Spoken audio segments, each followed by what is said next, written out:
어떤 의미를 담은 비유인지를 생각하시면서 말씀을 한번 들어보십시오. 뿌리 뽑힌 큰 나무, 나침반 없이 떠도는 배, 껍데기만 남은 열매, 불 꺼진 등대, 향기 잃은 아름다운 꽃. 모두 본질을 잃은 인생이나 가치를 상실한 삶에 대한 은유입니다. 겉으로 무언가를 이룬 것처럼 보이지만 뿌리가 뽑힌 나무는 점점 생명을 잃어가게 되겠죠. 또 가치라는 나침반을 잃고 떠도는 인생은 표류하다가 결국 자초하게 될 것입니다. 본질을 잃은 열매 없는 삶은 무의미함 속에 그리고 공허함 속에 생을 마감하게 될 것 같습니다. 여러분은 어두운 세상에 빛을 비추는 역할을 하지 못하는 등대와 같은 자신을 볼 때가 있지 않으십니까? 뭔가 내 역할을 못하고 있다라는 느낌이죠. 아름다움을 유지하는 것처럼 보이지만 그 매력의 핵심인 향기를 잃은 꽃과 같은 교회를 느낄 때가 있지 않습니까? 교회가 본질을 떠난 것 같은 느낌 말입니다. 고린도전서 13장은 이렇게 본질을 잃은 모든 인생과 그리고 또한 교회를 위한 그런 말씀입니다. 13장이 다루고 있는 그 사랑은 단지 신앙의 본질이라고 부르기엔 너무나 좁은 해석인 것 같습니다. 도리어 온 우주와 모든 인생의 본질이라고 이렇게 말하는 게 바로 이 사랑이라는 것입니다. 오늘 저는 세 가지를 나누려고 하는데요. 첫 번째, 본질에서 분리된 신앙, 종교, 인생에 대해서 먼저 다루겠습니다. 두 번째, 왜 사랑이 본질인가에 대해서 함께 나누도록 할게요. 세 번째, 어떻게 이 사랑이라는 본질을 살아낼 것인가, 사랑하는 사람이 될 수 있을 것인가 라는 이 세 번째 이 내용을 함께 다루도록 하겠습니다. 먼저 본질에서 분리된 고린도 교회 이야기 속에서 한번 우리 자신을 한번 살펴보면 좋겠습니다. 기원전 146년에 부유했던 고린도는 당시에 급부상하고 있던 로마 제국의 반기를 들게 됩니다. 그래서 로마 장군 루키우스 문미우스가 이제 고린도를 정복하고 나서 철저하게 파괴해버립니다. 그 이후 100년 동안 이 고린도에는 아무도 살지 않는 그런 도시가 되고 말았습니다. 황폐해졌죠. 그러다가 기원전 44년도에 이 고린도의 지정학적 중요성을 잘 알고 있었던 율리우스 카이사르가 이제 다시 이곳을 식민지로 재건하기로 결정합니다. 여러분, 황제가 작심하고 지원하면 신도시는 어떻게 될까요? 황제가 작심하고 지원하면 이 신도시는 당연히 성장하겠죠. 고린도는 로마 제국 내에서 중요한 상업과 그리고 문화의 중심지로 급부상하게 됩니다. 신도시에는 생각해 보세요. 지방 귀족 세력이 없죠. 귀족이 없고, 그래서 전통과 어떤 기득권을 유지를 위해서 규제와 규칙이 없는 그런 사회입니다. 그런 의미에서 이 고린도라는 도시는 새로운 기회가 있는 땅이었다라고 우리는 충분히 이해할 수 있습니다. 그래서 오직 성공을 위해서 이 기회의 땅으로 성공지향적인 유능한 사람들이 모여들기 시작했습니다. 더군다나 이 고린도는 항구 도시거든요. 항구 도시란 말은 많은 관광객들이 늘 붐비는 그런 도시였습니다. 그런 의미에서 타락한 성문화로 유명한 그런 도시가 되었습니다. 이곳에 고린도 교회가 세워진 거예요. 교회에는 어떤 사람이 모였을까요? 당연히 고린도의 문화와 이 분위기를 가진 사람이 들어왔겠죠. 그래서 자신의 인생에 변화를 주기 위해 과감하게 도전하는 그 적극적이며 재능 있는 그 젊은 사람들이 교회 안에 모여들었습니다. 지적 능력을 굉장히 중요하게 여기면서 끊임없이 지식을 추구해 나가는 그 생산성을 강조하는 사람들이 그 교회 안에 모여들었습니다. 수사학을 배워서 대중 앞에서 굉장히 설득력 있게 말을 잘함으로 많은 사람들을 얻는, 자기의 세력을 얻으려고 하는 그런 야망을 가진 사람들 또한 교회 안에 흘러 들어왔을 것입니다. 거기에 신흥 부자들이 모여든 거예요. 반면에 정치 경제적으로 굉장히 소외감 그리고 약자들도 그 교회 안에 함께 모여든 상황이라고 보는 게 좋을 것 같습니다. 한마디로 고린도 교회는 고린도라는 그 도시처럼 능력이 굉장히 많은 교회였습니다. 또 한편에 그 고린도 도시처럼 문제도 많은 교회였습니다. 우리는 11월부터 그 문제들을 종합 질병 세트라고 부르면서 하나하나를 좀 살펴보았습니다. 탁월한 지식을 추구하는 자들은 자신들이 선호하는 사역자들을 중심으로 팬덤이 형성이 됐어요. 그리고 교회 안에 분열이 일어났습니다. 성적으로 개방적인 문화에 익숙했던 이들은 세상에도 없는 근친상간을 행하는 교인을 보면서 바로잡지 않는, 세상에도 없는 관용을 베푸는 일이 교회 안에 있었습니다. 성공지향적인 사람들은 교회의 직분을 신분 상승으로 생각하면서 누가 더 큰 직분인지를 가지고 서로 다투었습니다. 돈으로 성공을 가늠하는 자들은 경제적 차이를 극복하지 못하고 가난한 형제들을 차별하는 자리에까지 이르렀습니다. 능력주의에 익숙한 이들은 은사를 비교하면서 열등감을 느끼거나 아니면 우월감을 느끼는 그런 이들로 분열되었습니다. 끊임없이 하나님이 주신 그 은사, 직분, 물질 등으로 경쟁하고 차별하고 분열하는 일이 이 교회 안에 지금 벌어지고 있었던 것입니다. 여러분, 이 모든 상황을 우리가 종합해서 진단하면 어떻게 볼 수 있을까요? 고린도라는 그 세속 도시의 세속적인 가치가 교회에 영향을 많이 미쳤다라고 이 모든 걸 평가할 수 있을 것 같습니다. 이것을 다르게 보면 지금 뭔가 교회 안에, 신자들 안에 기준점에 문제가 생긴 것 같습니다. 신앙의 본질이 아닌 것이 본질이 되어버린 문제가 된 것이죠. 그래서 이 문제를 우리는 주목할 필요가 있습니다. 1절부터 3절에서 사도는 이 기준점이 흐려져서 교회의 본질을 잃어버린 그 고린도 교회에 굉장히 충격적인 말씀을 함으로 이제 이 말씀을 열어갑니다. 여러분, 뭔가를 시작할 때 충격을 주고 뭔가 이야기 시작할 때 집중을 하게 되잖아요. 정말 충격적인 말씀입니다. 이 말은 오늘날 모든 교회에도 굉장히 충격적일 것입니다. 제가 그 1절부터 3절 말씀을 읽어볼게요. 내가 사람의 방언과 천사의 말을 할지라도 사랑이 없으면 소리나는 구리와 울리는 꽹과리가 되고, 내가 예언하는 능력이 있어 모든 비밀과 모든 지식을 알고 또 산을 옮길 만한 모든 믿음이 있을지라도 사랑이 없으면 내가 아무것도 아니요, 내가 내게 있는 모든 것으로 구제하고 또 내 몸을 불사르게 내어줄지라도 사랑이 없으면 내게 아무 유익이 없느니라 라고 말합니다. 사도는 지금 여기에서 사랑을 본질이라고 지금 규정하고 있습니다. 그리고 교회 안의 모든 은사와 사역이 이 사랑과 분리되어서 시행될 수 있다라는 걸 지금 우리에게 지금 경고하고 있죠. 그러니까 방언과 천사의 말, 곧 소통하는 탁월한 능력이 사랑과 분리되어서 실행될 수 있어요. 성경을 공부하고 설교를 들음으로 지식을 쌓는 것이 사랑과 분리되어서 진행될 수 있다라고 말하고 있습니다. 또한 자기의 재산을, 얼마나 귀중한 재산이에요. 우리가 너무나 사랑하는 돈, 그 재산을 나눠서 가난한 자를 돕고, 그리고 내 몸을 희생하는 것도 사랑과 분리되어서 진행될 수 있다라고 이렇게 말씀하고 있습니다. 그리고 이 사랑과 분리된 모든 행함은 아무리 찬란하고 아름다워도 뭐냐면 nothing이라고 말합니다. 아무것도 아니야. 아무것도 아니야. 이 말은 우리 모두가 많은 은사와 선물을 받을 수는 있지만 그가 전혀 그리스도인이 아닐 수도 있다라는 말입니다. 굉장히 충격적인 말이죠. 심지어 목사여도 그가 그리스도인이 아닐 수도 있겠죠. 굉장히 충격적인 말입니다. 이것은 사도 바울의 과격한 주장이 아닙니다. 그만의 주장은 아니에요. 예수님도 이와 동일한 말씀을 했던 것을 기억할 필요가 있습니다. 마태복음 7장에 보니까요, 예수님께서 이렇게 말하는 게 나옵니다. 마지막 날에 사람들이 내게 와서 우리가 주님으로 예언을 하지 아니하였나이까? 주님의 이름으로 우리가 귀신을 쫓아내지 않았습니까? 아니, 우리가 당신의 이름으로 이것들을 행하지 않았습니까? 라고 물을 것이라고 말합니다. 이들은 내 성공과 은사를 보세요. 내 사역과 희생과 그 봉사를 좀 보세요. 하나님 나라에 들어갈 충분한 자격증으로 보이지 않으세요? 이 정도 했다면? 내 행함을 본다면 충분히 나는 하나님의 나라에 들어갈 자격이 있지 않나요? 예수님은 그들에게 밝히 이렇게 말할 것이라고 말합니다. 밝히라고 성경을 표현해요. 분명하게 나는 이렇게 말할 것이다. 너희는 나를 알고 있다고 생각하니? 그런데 나는 너를 도무지 알지 못하겠구나. 너희가 행한 일로 너희를 알아달라고? 아니, 너희는 아무것도 아니다. 왜냐고? 은사와 사역과 봉사는 너를 하나님의 자녀로 변화시킬 수 없다.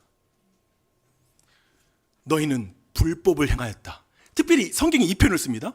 너희는 불법을 행하였다 라고 이렇게 말하고 있습니다. 여기서 불법이란 뭘까요? 이것을 우리는 레위기 19장 18절을 어겼다라고 생각하시면 됩니다. 레위기 19장 18절은 이렇습니다. 원수를 갚지 말며 동포를 원망하지 말며 내 이웃 사랑하기를 내 자신과 같이 사랑하라. 나는 여호와이니라. 예수님은 사랑이라는 그 본질로부터 분리된 은사와 사역과 봉사, 심지어 예수님의 이름으로 기적을 나타내도 그것은 아무것도 아니라고 말합니다. 더해서 불법을 행하는 자들아, 내게서 어떻게 하라? 떠나가라고 그래요. 떠나가라. 너무 무섭지 않아요? 이런 말씀이? 왜냐면 지금 이 자리에 앉아서 예배드리는 여러분 모두를 사실상 불안하게 한단 말이죠. 지금 여기에 내가 걸려들 수 있다는 생각을 갖게 하는 말씀이기 때문에 두렵습니다. 예수님의 말씀은 사실상 우리의 이런 상식을, 일반적인 상식을 다 깨뜨리는 말씀이라고 우리는 볼 수가 있습니다. 여러분, 일반적으로 종교에 대한 사람들의 기준점을 한번 생각해 보십시오.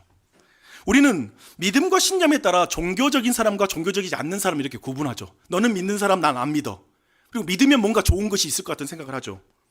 경전에 대한 지식의 유무도 굉장히 중요하게 생각합니다. 성경 공부를 많이 하고 신학을 공부하면 뭔가 그들이 하나님께 더 인정받을 조건이 된다고 생각하는 것이죠. 그게 또 기준이 되는 거죠. 선하고 윤리적인 삶을 사는 종교인들이 하나님 나라에 가깝다고 생각합니다. 그러니까 믿음, 그리고 지식, 그리고 어떤 행함, 이런 모든 것을 통해서 그것이 기준이 되어서 우리는 누군가를 평가하게 된다는 것이죠. 그 정도면 하나님이 인정하는 뭔가가 있다라고 우리는 여기서 생각하고 있습니다. 그러나 예수님은 그 기준점을 바꿔버립니다. 사랑이라는 기준점을 옮겨버리는 거예요. 심지어 교회의 핵인사들에게 이렇게 말합니다. 불법을 행하는 자들아, 내게서 떠나가라. 너희는 한 번도 교회 안에 속한 적이 없다. 충격적인 말이죠. 그래서 1절부터 3절까지 우리가 진지하게 이 말씀을 듣고 지금 우리가 바르게 이해한다면 우리 모두 안에 이런 질문이 생길 수밖에 없는 거예요. 아니, 도대체 사랑이 뭐길래 그것이 신앙의 본질이란 말입니까? 아니, 그렇게 중요하다면 정말 그 사랑이 뭔지 정확히 내가 알고 싶습니다. 아니면 이건 우리의 궁극적인 운명과 관련이 있으니까요. 이 땅에 완전히 속고 살다가 마지막 날에 드러날 진실과 관련이 있기 때문에 너무나 중요한 주제죠. 그래서 이 질문을 먼저 저는 8절부터 13절을 통해서 한번 이 내용을 한번 살펴보도록 하겠습니다. 사랑이 왜 신앙의 본질일까? 인생, 우주, 역사, 신앙의 본질이라는 굉장히 중요한 주제입니다. 집중하셔야 돼요. 이 주제를 공부하다가 제가 팀 켈러 목사님의 설교를 좀 읽으면서 제가 그것을 좀 인용하는 것이 좋겠다라고 생각이 들었습니다. 너무 우리 교우들이 잘 이해할 수 있을 것 같아서 제가 그 내용을 인용하려고 합니다. 사도는 8절부터 사랑이 왜 본질인지에 대해서 쭉 설명하면서 영원이라는 개념을 가져옵니다. 특별히 하나님 나라가 사랑의 나라라는 것을 먼저 강조하므로 이 사랑을 본질로 가지고 옵니다. 이게 논리 구조예요. 바울은 세 가지 은유로 천국을 설명하고 있습니다. 온전함, 얼굴, 사랑, 이 세 가지로 이제 천국을 우리에게 설명하고 있습니다. 사도는 9절에서 지금 우리는 부분적으로 알고 예언하고 있다고 말하고 있습니다. 그리고 10절에서 온전한 것이 올 때에는 부분적으로 하던 것이 폐하리라 라고 이렇게 말씀하고 있습니다. 여기서 온전한 것이 올 때라는 이 원어적 의미가 뭐냐면, 의미는 설계와 목표로 하는 것이 도달할 때라는 이런 의미를 가지고 있습니다. 이게 온전하다는 게 그런 의미예요. 설계한 대로, 목적대로 이루어질 때를 말하는 것입니다. 즉, 사람과 세상이 창조의 목적을 이루는 때와 장소가 하나님 나라입니다. 그날이 올 거예요. 하나님 나라는 그런 의미에서 모든 인생과 종교가 갈망하는 그런 나라다라고 이렇게 이해할 수도 있습니다. 근데 팀 켈러 목사님이 이때 한 비유를 들어서 설명을 합니다. 여기에 여러분들 한 번쯤 보신 적이 있을 거예요. 물 밖에 나온 고래가 한 마리 있어요. 이 고래는 어떻게 될까요? 지금 방금 나왔기 때문에 숨을 몰아쉬고 있지만, 움직이는 듯 보이지만 죽어가고 있습니다. 움직이고 있나요? 움직이죠. 고래의 반사신경은 수용하는 것이기 때문에 꼬리를 막 흔듭니다. 하지만 모래와 흙을 찰 뿐입니다. 왜냐하면 원래 설계된 대로 그 물 속에 있지 않기 때문에 그렇습니다. 그래서 물 안에서는 아무도 덤비지 못하게 했던 그 고래의 큰 덩치는 이제 해로움이 되었어요. 반사신경도 쓸모가 없어요. 더 거기에서 꼬리를 흔들수록 빨리 죽어갈 것이라는 생각이 들어요. 성경은 모든 사람이 이 좌초된 고래라고 말합니다. 그래서 사람의 영혼이 온전한 것, 곧 설계와 목적 밖에 있는 거예요. 그게 성경은 뭐냐면, 나무에서 떨어진 인간의 상태를 나무까지 지나지 않는다. 나무로부터 분리된, 물로부터 분리된 고래라고 보는 것이죠. 그래서 하나님으로부터 분리된 사람은 죽어가고 있습니다. 모든 사람들 깊은 곳에는 반사신경이 있죠. 사랑. 모든 인간은 무조건적인 사랑을 갈망하고요, 영원한 사랑을 갈망해요. 그래서 우리는 로맨스가 넘쳐나는, 그 노래가 넘쳐나고 있죠. 그 반사신경에 따라서 너무나 많은 걸 노래하고 있고 문화를 만들어가고 있습니다. 온전한 정의도 꿈꿉니다. 끊임없이 우리는 정치 권력을 바꿔가면서 진짜 정치의 정의로움이 오겠지. 각자 우리도 굽어진 그 정의에 대한 기준을 가지고 그런 진정한 이상적인 지도자를 우리는 끊임없이 기다리고 있습니다. 또한 우리는 계속 지속하기를 원해요. 그런 의미에서 죽음을 슬퍼합니다. 영생을 원하는 그 깊은 반사신경을 우리 안에 가지고 있습니다. 하지만 이 세상의 그 어떤 것도 사람들이 꿈꾸는 그 영혼의 반사신경을 만족시켜주는 조건을 만날 수가 없는 거예요. 결혼을 했는데, 내가 너무나 사랑하는 사람과 결혼을 했는데 그게 다 만족이 안 되는 거예요. 내가 그 아파트에 들어가면 괜찮을 줄 알았는데 그게 안 되는 거예요. 내 아이가 좋은 어떤 학벌을 가지게 되면 만족될 줄 알았는데 그게 안 되는 거예요. 그 조건이 존재하지 않은 거죠. 그래서 땅 위에서 신음소리를 내며 꼬리를 흔드는 고래가 애처로운 것처럼 저는 모든 인생들의 몸짓이 참 애처롭다라는 그런 생각을 한 적이 있습니다. 심지어 그가 너무나 악한 행동을 해도 너무 애처로운 몸부림이죠. 사랑받고 싶어하는 갈망, 인정받고 싶어하는 갈망이 그 마음에 근본적으로 있는 것이죠.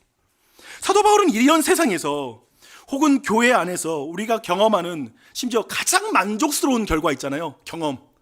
우리 인생에 경험한 최고의 그 만족스러운 그 경험마저도 부분적인 것에 지나지 않는다고 말해버려요.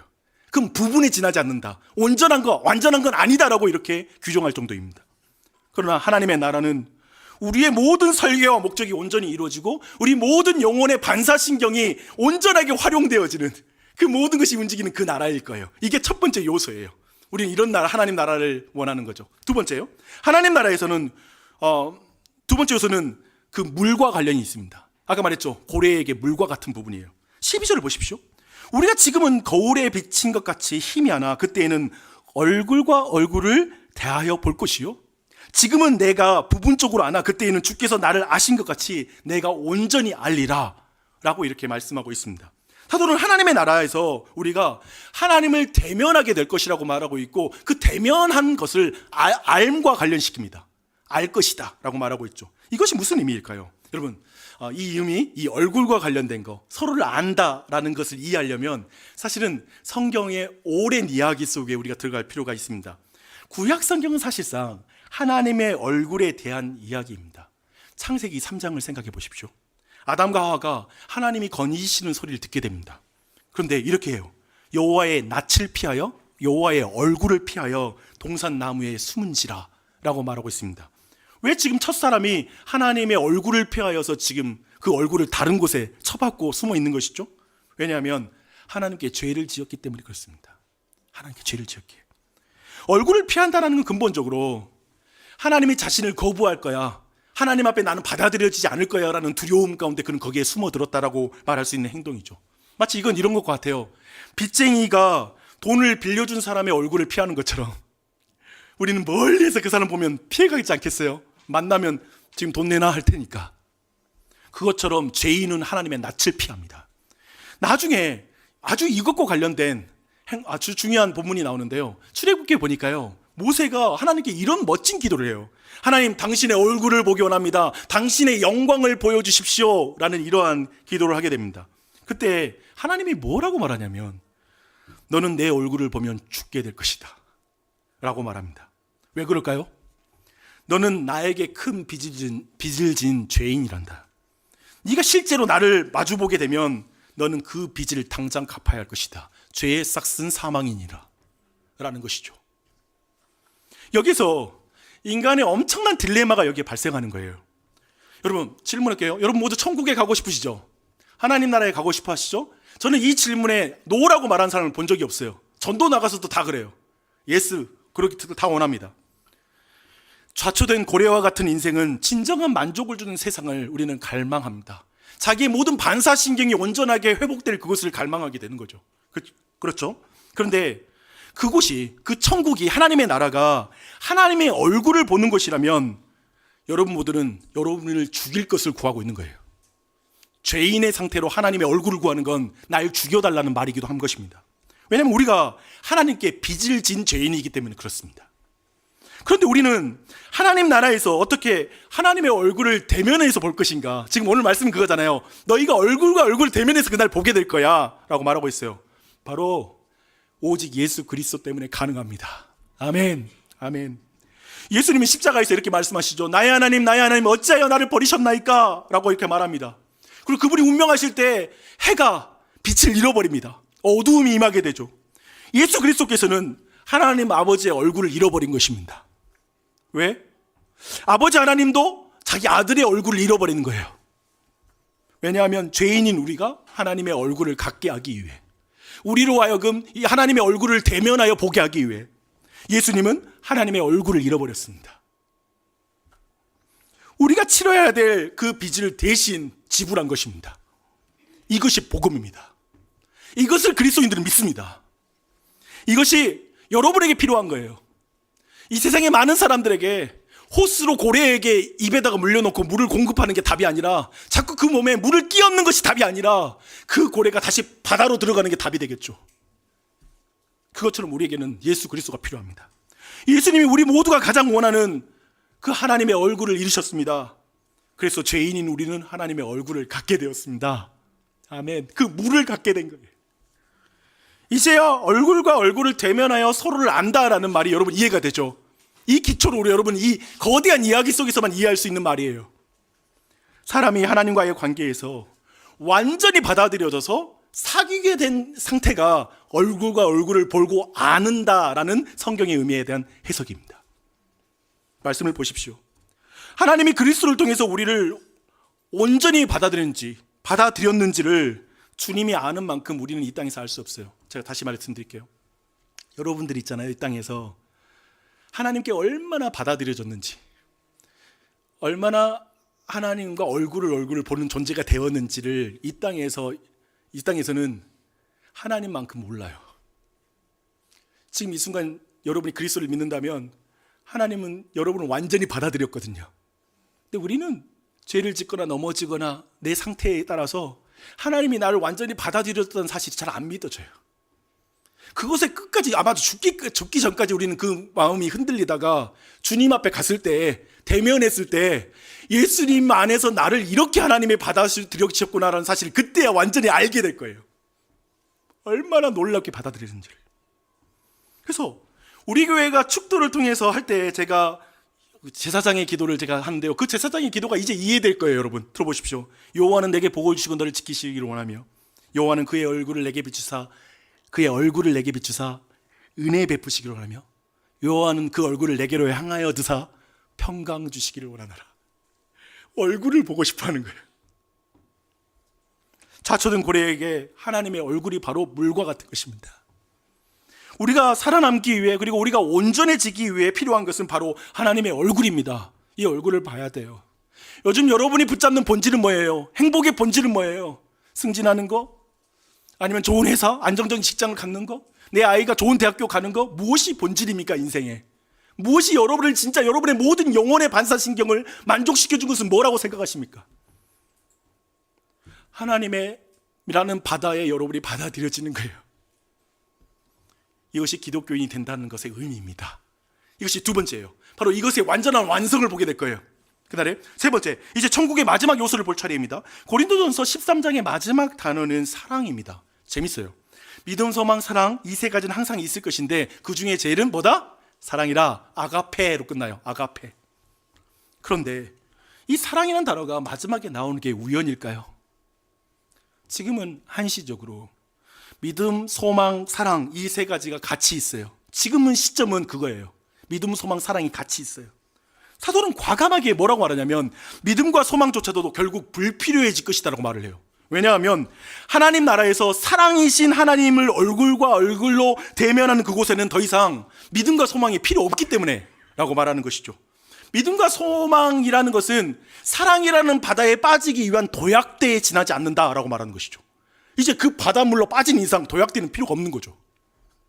그런데 좌초된 고래가 생명을 누리고 모든 반사신경을 만족시켜주는 이 물과 같은 그 하나님의 얼굴은 뭘까요? 그 얼굴이 사랑이라고요. 사랑. 삼위일체 하나님의 얼굴은 사랑이에요. 그래서 이 성부와 성자와 성령 하나님이 서로에게 자신을 주고 어우러지고 함께 아름답고 역동적인 춤을 추는 그 사랑, 그게 하나님의 얼굴이에요. 그래서 사도 요한은 이런 말을 하죠. 하나님은 사랑이시니라. 그래서 우리가 하나님의 영광을 본다, 하나님의 얼굴을 본다는 건 그 얼굴로부터 하나님의 사랑을 본다는 거예요. 사랑은 하나님의 속성 중에 하나가 아니라 그의 존재를 규정하는 핵심인 것이죠. 그래서 사랑이 하나님 나라의 본질인 것입니다. 왜 사랑? 아니 도대체 사랑이 뭐길래? 그 사랑이 하나님의 본질이에요. 하나님의 얼굴 곧 사랑이신 하나님을 보는 하나님 나라는 자초된 고래가 바닷물에 들어가는 것이죠. 그렇죠? 그곳에서 당신은 여러분의 진짜 얼굴을 발견할 거예요. 생각해 보세요. 그 바닷속에 들어갔을 때 향유고래는, 그 큰 대왕고래는 진정 자신이 되는 거죠. 그렇죠? 그것처럼 여러분의 얼굴도 천국에 가면 여러분의 이름을 가지게 될 것이고, 여러분의 성 정체성을 그대로 가지게 될 것이고, 그리고 여러분의 그 모습 그대로 그 나라에 들어갈 거예요.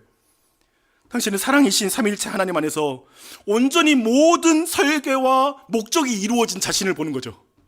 그건 어떨까요? 그것을 우리는 완전히 하나님께 받아들여졌다는 걸 알게 될 거예요.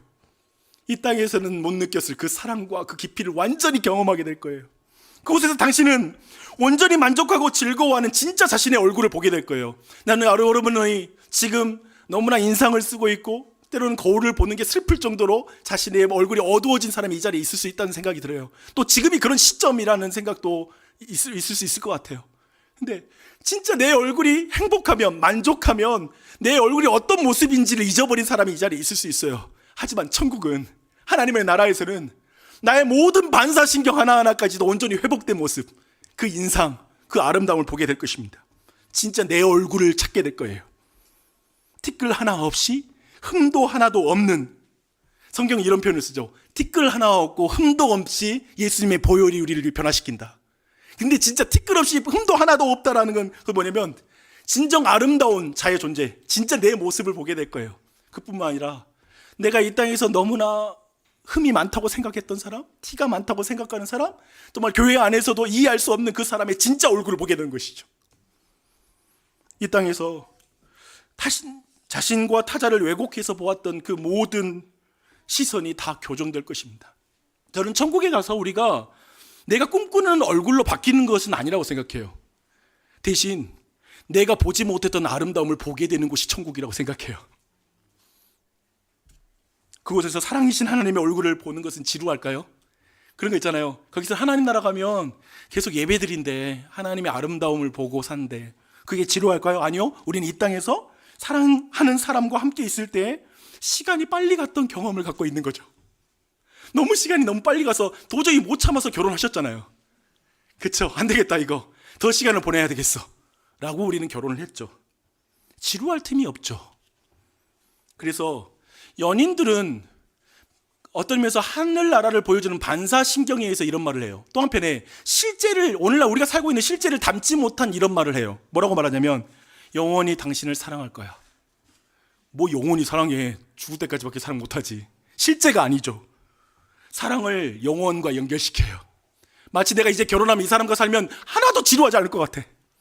따분함은 하나도 존재하지 않을 것 같고, 이 사람과 결혼만 한다면 나는 진짜 내 모든 영혼의 만족이 일어날 것 같아 라는 생각을 하죠. 왜냐하면 왜 우리에게는 이런 반사신경이 있냐면 영원하신 사랑의 하나님으로부터 우리가 왔기 때문입니다. 사람은 반사신경으로 그렇게 말했던 거예요. 사랑에는 지루함이란 없습니다. 지상에서 여러분이 가진 가장 위대한 사랑을 천국에서 가질 그 사랑에 비하면 기름걸레를 웨딩드레스와 비교하는 것과 같을 거예요.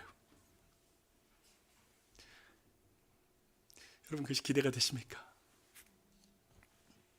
저는 오늘 조금은 길게 왜 사랑이 본질인지, 왜냐하면 여러분 교회 오면 맨날 사랑 그러니까 사랑이 왜 본질인지에 대한 아주 중요한 말씀을 함께 나눴습니다.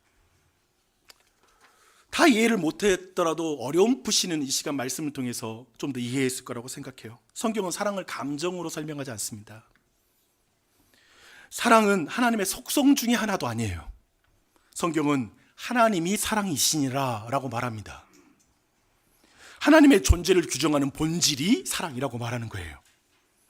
이것을 믿는다면 왜 사랑이 신앙과 인생, 교회의 본질인지를 여러분이 믿고 이해할 수가 있을 것입니다. 사랑은 교인들이 가져야 될 여러 가지 덕목 중에 하나가 아니에요. 그래서 이렇게 말할 수 없어요. 뭐냐면 난 다른 은사 많은데 이 사랑의 은사가 좀 부족해. 이런 말 자체가 성립이 안 되는 거예요. 사랑이 없으면 나띵인 거예요. 아무것도 아닌 거예요. 문제는 우리가 지금 살고 있는 이 세상에서 비본질이 본질이 된 것 같은 세상을 살고 있다는 것입니다.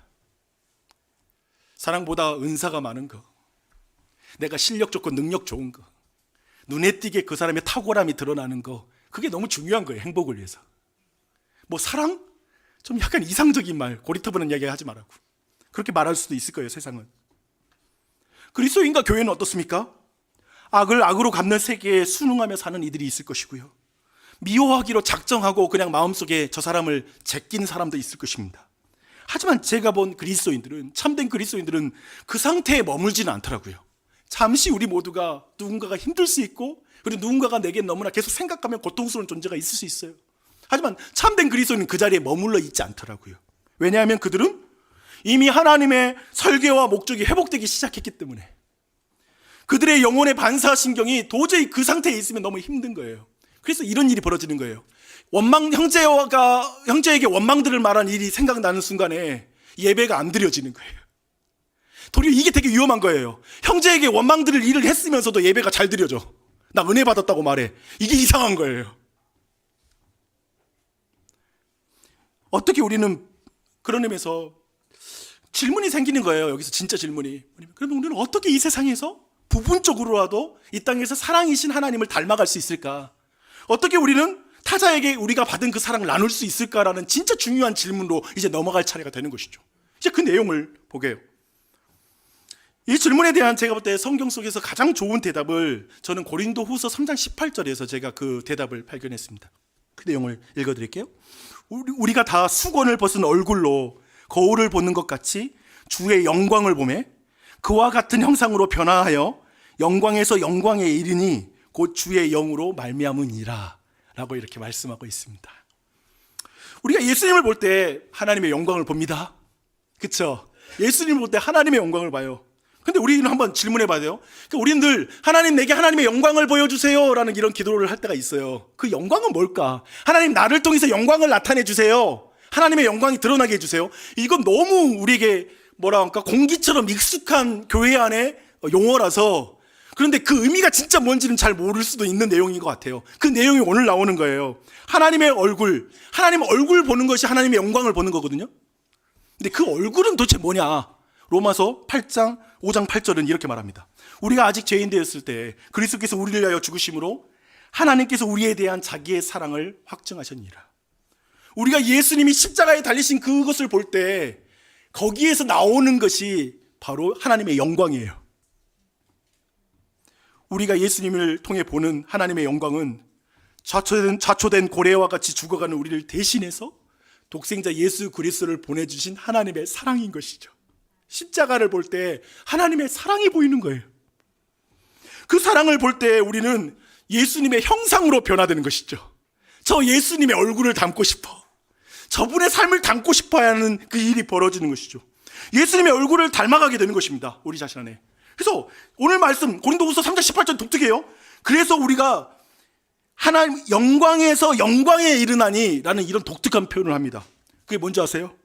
우리가 예수 그리스도의 얼굴을 닮아가는 게 나의 영광이에요. 나에게 하나님의 영광이 나오는 거예요. 나를 통해서 하나님의 영광이 드러나게 해주세요 라는 말의 의미는 뭐냐면, 나를 통해서 하나님의 사랑이 드러나게 해주세요 라는 말이 되겠죠.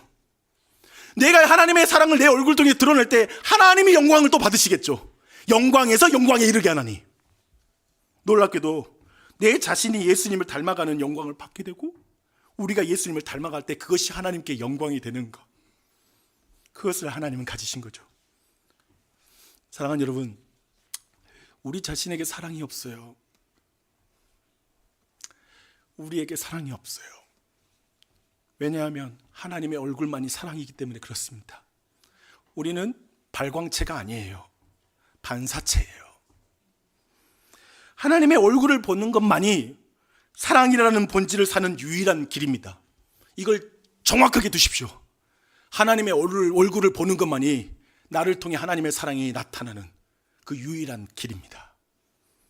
이렇게 볼 때 우리는 고린도전서 13장 4절로 7절까지 나오는 15가지의 그 사랑을 예수님을 통해서 받는 그 사랑을 나누는 것이라는 걸 이해하게 돼요. 제가 그렇게 완전히 해석을 해봤어요. 그 내용들을 한번 같이 나누도록 할게요. 주의하십시오. 우리는 예수님이라는 사랑의 모델을 따라 사는 게 아니에요. 기독교는 우리의 공자와 맹자와 같은 존재를 따라가는 게 아니라 그 예수님께 사랑을 받으며 그 사랑을 나누는 삶이 기독교인의 삶이란 것이죠. 그 구조 안에서 나눌게요. 사랑은 오래 참고. 예수님은 베드로가 반복적으로 실수했을 때에도 그를 책망하지 않고 사랑으로 회복시키셨습니다. 여러분도 그걸 경험하셨습니까? 그 사랑을 받은 자만이 다른 사람의 변화와 성숙을 기다리는 인내를 하게 됩니다. 사랑은 친절합니다. 예수님의 친절은 가난한 자, 병자, 그리고 사회적으로 소외된 자를 돌보는 그 모습 안에 그 친절함이 묻어나오죠. 여러분 혹시 여러분 자신에게 친절한 예수님을 만나셨습니까? 우리 자신을 돌보는 그 친절한 사랑을 받은 자만이 단순히 돕는 게 친절이라는 차원을 넘어서서 그들의 억울함과 아픔에 동참하며 느끼는 그 친절함을 갖게 됩니다. 그 자리로 나아가요. 사랑은 시기하지 아니하며 자랑하지 아니하며 교만하지 아니하며. 예수님은 하나님이심에도 불구하고 자신을 낮추시고 인간의 모습으로 이 땅에 내려오셨습니다. 그래서 겸손은 자신을 낮추는 것이 아니라 다른 이의 가치를 높이는 행동이라는 걸 드러내죠. 예수님은 죄인처럼 낮아졌다는 것이 자기가 죄인처럼 낮아진 게 아니라 죄가 없으신 분이 이 땅에 내려옴으로 우리란 존재, 이 죄인에 지나지 않는 존재를 하나님의 아들이란 존재를 높임으로 겸손을 드러내는 것이죠. 예수님의 겸손에 감격한 자만이 진정한 사랑의 본질인 겸손을 배우기 시작합니다. 사랑은 무례히 행하지 아니하며 자기의 유익을 구하지 아니하며. 십자가의 사건은 예수님이 자신의 유익이 아닌 우리의 구원을 위해서 완전히 모든 걸 희생하신 그 사랑이죠. 그 예수님의 희생적인 사랑에 마음이 점령된 자만이 자기 중심성을 극복하고 타인을 위해서 자신을 기꺼이 비우는 그 사랑의 대열에 한 걸음씩 동참하게 되는 거죠. 여기에 나아갈 용기를 얻는 것이죠. 용기를 얻으셨습니까? 사랑은 성내지 아니하며 악한 것을 생각하지 아니하며. 예수님은 자신을 거부하고 자신을 저주하고 못 박은 자들에게 화를 내고 성내는 것이 아니라 아버지 저들을 용서해 주십시오. 저들이 자기가 하는 일을 알지 못합니다 라고 기도하셨습니다. 보복하지 않는 예수님의 사랑을 받은 자가 보복이 아닌 용기를 행할 수 있는 것이죠. 사랑은 불의를 기뻐하지 아니하며 진리와 함께 기뻐하며. 예수님은 항상 진리를 말했습니다. 불의를 용납하지 않으셨습니다. 하지만 예수님의 진리 선포는 항상 정죄가 아닌 회복을 위한 선포였습니다. 그런 면에서 지금의 우리 국내의 이런 모든 정치 상황에서 우리만 누군가가 지옥 갈 사람이야 라고 말할 수가 없는 거죠. 그리고 모든 공의가 이 땅에 이루어져야 될 것은 그 사람들이 이제 모든 권력을 잃고 비참해지라는 의미가 아니라 저들이 이 모든 과정을 통해서 진짜 회개하고 돌이키게 해주십시오 라는 것이 담겨 있는 것으로서의 공의의 실행을 우리가 원하는 것이죠. 진리와 사랑은 분리될 수 없습니다. 진정한 사랑은 진리 안에서만 그 사랑이 가능합니다. 네, 오늘 말씀 나눴습니다. 특별히 왜 사랑인가? 어떻게 사랑인가에 대한 중요한 메시지를 여러분과 나눠서 너무나 기쁘게 생각해요. 그런 본질 비본질을 생각할 때 그것이 참 나눠지는 보편적인 인생의 경험이 있는 것 같아요. 그것은 죽음인 것 같습니다. 그래서 저는 이런 말을 들은 적이 있어요. 마지막 죽기 전에 사람들이 후회하는 거, 자신이 정말 사랑하는 가족과 시간을 충분히 보내지 못한 것이 그냥 두 손가락 안에 들더라고요. 사랑해야 될 사람을 충분히 사랑하지 않는 것이 후회가 되는 거죠. 생각해보면 우리는 너무나 성공지향적인 세상 속에서 끊임없이 경쟁하고 차별하며 그리고 그 가운데 분열된 세상을 우리가 살아가면서 어느 순간 우리의 이 본질적인 삶, 사랑이라는 이 관계의 중요성을 참 많이 놓치고 사는 것 같아요. 그렇죠? 우리는 또한 그런 것들을 우리가 잠시 죽기 전에 이렇게 경험한 건 너무 안타까운데 이것을 또한 이 사랑의 중요성을 깨닫는 것은 작은 이별들을 경험할 때도 그런 것 같아요. 여러분이 이 교회를 이사해서 떠나는 순간 더 사랑하지 못해서 미안한 마음이 드는 거, 더 아쉬운 거, 돌아보니까 중요하지 않은 걸 붙잡고 내가 교회 생활했구나, 아니면 혹은 내가 인생을 그렇게 살았구나라고 느껴지는, 이제 자녀들이 떠날 때, 이제 내 품을 떠날 때 그런 후회가 막 찾아오는 것 같습니다. 왜 인간은 이런 감정에 시달리는 걸까? 왜 어쩌면 그런 분별이, 그 사랑하지 못한 거에 대한 후회가 왜 남는 것일까? 저는 그게 인간의 설계와 목적과 관련이 있다고 생각해요. 근본적으로 하나님의 형상대로 지어진, 사랑이신 하나님의 형상으로 인간이 지어졌기 때문에 가지고 있는 반사신경인 거죠. 그토록 관계 안에 갈망하는 것이죠. 그래서 제가 생각할 때 이런 기대가 교회 안에 많기 때문에 교회에 대해서 실망하는 것 같아요. 그래서 교회의 대부분의 불평이 나는 이거란 거 알고 있어요. 사랑이 없어. 저분은 사랑이 없어. 이 교회는 사랑이 없어. 라는 게 그냥 대부분의 우리가 가진 실망이 아닌가 싶습니다. 근데 그런 생각이 들었어요. 도대체 우리 어떻게 해야 되나? 어떻게 하면 그 본질을 주목하며 이 땅을 살 수 있을까라는 질문이 그래서 생기는 거죠. 도대체 어떻게 우리는 그 본질을 주목할 수 있죠? 지난주에 우리가 나눴던 것처럼 어떤 의미에서 조폭의 세계보다 더 많은 냉정함과 헌담과 아니면 다른 말들이 많은 어떤 교회가 될 수도 있는 건데, 우리는 어떻게 하면 이 본질을 주목하면서 사랑을 실천할 수 있을까라는 그런 질문을 해보게 됩니다. 그런 질문을 하면서 저는 이게 답인 것 같아요. 그런 의미에서 우리 모두가 가져야 될 마음이 이건 것 같아요. 이 말씀 드리고 싶어요. 회개하라, 천국이 가까이 왔느니라. 저는 그럴 때가 있어요. 관계의 긴장과 어려움이 있을 때 내가 저 사람 천국에서 볼 사람이다 라고 하면 마음이 잡힐 때가 있어요. 딱 고쳐져요. 저 사람 나 천국 가서 볼 사람이야. 그러면 마음이 고쳐져요. 아니, 고쳐지지 않더라도 더 나쁘게까지 가지 않아요. 스탑이 딱 걸려요. 천국이 가까이 왔어요. 천국 가서, 천국 가기 전에 화해할 사람과 화해하십시오. 미안하다고 해야 될 사람에게 미안하다고 말하고, 그리고 관계를 회복하는 게 그게 주님이 기뻐하시는 일인 것 같아요. 이 한 가지를 여러분과 나누고 싶고, 다른 한 가지, 두 번째 꼭 나누고 싶은 게 있어요. 예수님께서 요한복음 13장에 이렇게 말씀하십니다. 새 계명을 너희에게 주노니 서로 사랑하라. 내가 너희를 사랑한 것 같이 너희도 서로 사랑하라.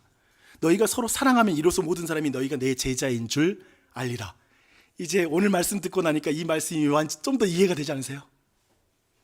내가 너희를 사랑한 것 같이 너희가 서로 사랑하라. 이웃을 사랑하라, 하나님을 사랑하는 건 구약에도 많아요. 옛 계명에도 있어요. 근데 신약에 와서 완전히 바뀐 게 뭐예요? 내가 너희를 사랑한 것 같이가 들어가는 거예요. 십자가에 달려서 내가 나를 희생하여 너에게 나를 준 것처럼, 내가 하나님의 얼굴을 잊어버리고 네가 하나님의 얼굴을 찾게 해준 것처럼 그렇게 사랑해라 라고 이렇게 말씀하고 있는 것이죠. 그래서 여러분에게 부탁하고 싶은 건, 다음 주에 성탄 우리 감사 예배 드려요. 그렇죠? 특별히 또한 이웃과 함께하는 성탄의 예배들인데, 도대체 이 예수님이 모든 유익을 내려놓고 이 땅에 내려오신 사랑을 받은 자는 이 상황에 어떻게 반응할까? 그런 생각 들거든요. 항상 목사로서의 그 늘 그 마음 뭐냐면, 도대체 나는 성경대로 추구하고 싶은 목회를 하고 교회가 뭔가를 진행할 때 회중들은 어느 만큼 그걸 느낄까? 어떤 마음으로 그걸 행할까? 어느 정도 그냥 이 가운데 몇 분이 마음속으로라도 지금 내가 초대할 사람이 누구인지 한번 목사님, 하나님 제게 알려주세요. 내가 누구를 초대하면 좋을까라는 기도를 누가 시작할까? 몇 퍼센트가 시작할까? 그런 생각이 들 때가 있어요. 근데 단지 제가 말하고 싶은 뭐냐면, 단지 다음 주에 한 분 무조건 데려오자라는 걸 그냥 실천하는 문제가 아니라 그분의 사랑에 반응했으면 좋겠어요. 데려올 수도 있고 못 올 수도 있죠.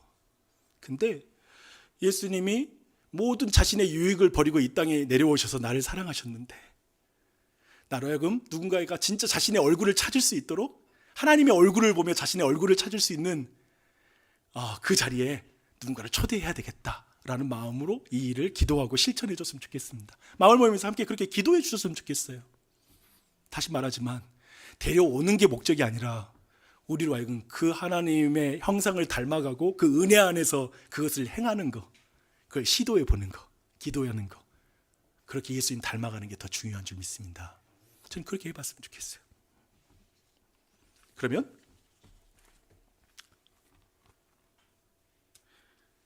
고린도후서 3장 18절 말씀 들어보세요. 우리가 다 수건을 벗은 얼굴로 거울을 보는 것 같이 주의 영광을 보매 그와 같은 형상으로 변화하여 영광에서 영광에 이르니 곧 주의 영으로 말미암느니라. 이 모든 일은 주의 영으로 말미암는 거예요. 우리 힘으로 하는 게 아니에요. 성령님이 도우실 줄 믿습니다. 아멘. 그분께 간구하십시다. 그분께 구하십시다.